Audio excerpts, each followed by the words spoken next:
Why do people choose to either evacuate or stay? Why do some get prepared while others choose to ride it out? Those are some of the questions we often ask after major storms.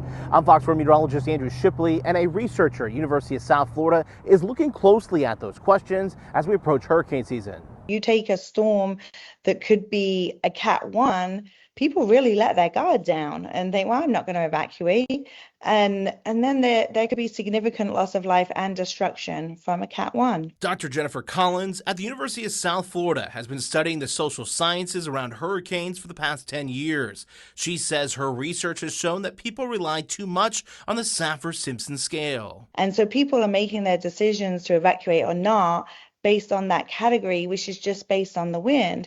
But we know that a hurricane causes other hazards, particularly the storm surge flooding or rainfall flooding. And as we saw with Hurricane Helene, a storm off the coast can still cause significant storm surge well away from the forecast cone. Well, first of all, they often focus on the center of it, which they shouldn't. And sometimes they think if their residence is outside of that cone, they're completely safe. Dr. Collins also says people's neighbors can really influence someone's decision to stay or go. And sometimes if people's neighbors are not evacuating, people feel more comfortable staying if that's their neighbor's decision. Past experience can also play a factor, especially if you're directly impacted. Because they said never again, having experienced what they experienced, would they ever stay for something that could potentially be as bad. What about those who evacuated and the storm didn't come? The problem is if you get that